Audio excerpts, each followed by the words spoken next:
All right. Hello, everybody. It's Thursday, March 18th. This is my family communication for the week.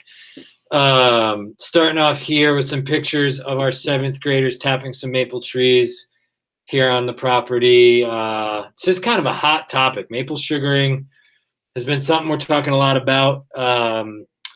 Just around a lot of science terms like reverse osmosis getting thrown around. Really fun.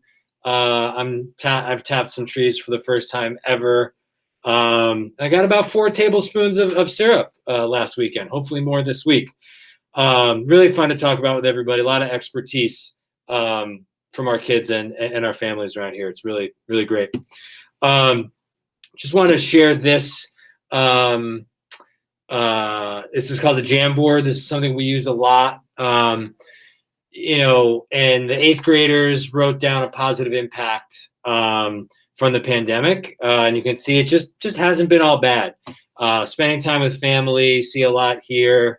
Reorganized rooms, got better at things, played new instruments. The guys on the 8th grade team starting their Sports Babble podcast. So, it hasn't been all bad. It's been a good reflection after a year of our lives being disrupted by the pandemic.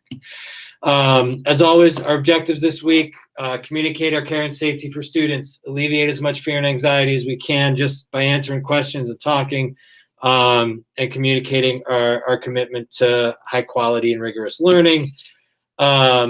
Again, it just keeps coming back around, this idea of doing things out in the community that are ultimately going to make our school a healthier and safer environment for kids.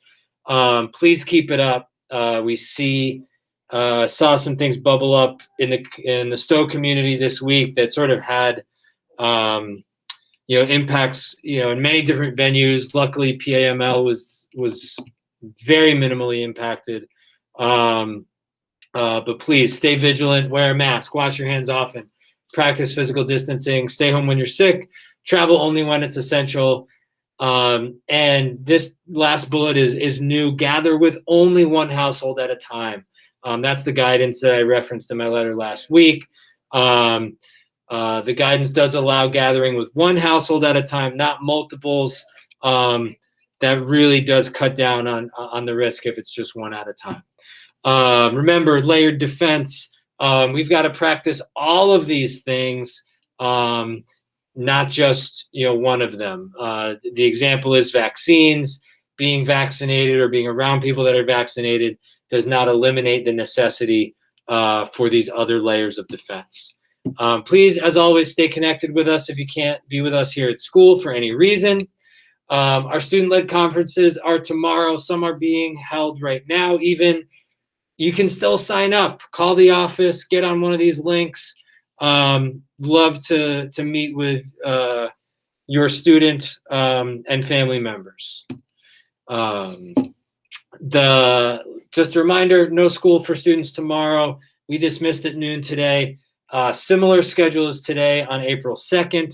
We'll dismiss at noon on April 2nd. Here's some really important 8th grade stuff. Starting to think about that transition. We've got a letter to 8th grade families from guidance counselor Carrie Felice up in the high school, and also just a look at the course request form. You can take a peek at it with your student. Not looking to get that submitted right now. Congratulations to our basketball teams once again. Booster store is open. Link is up there in the top right. Sharing these spring standardized testing start dates again.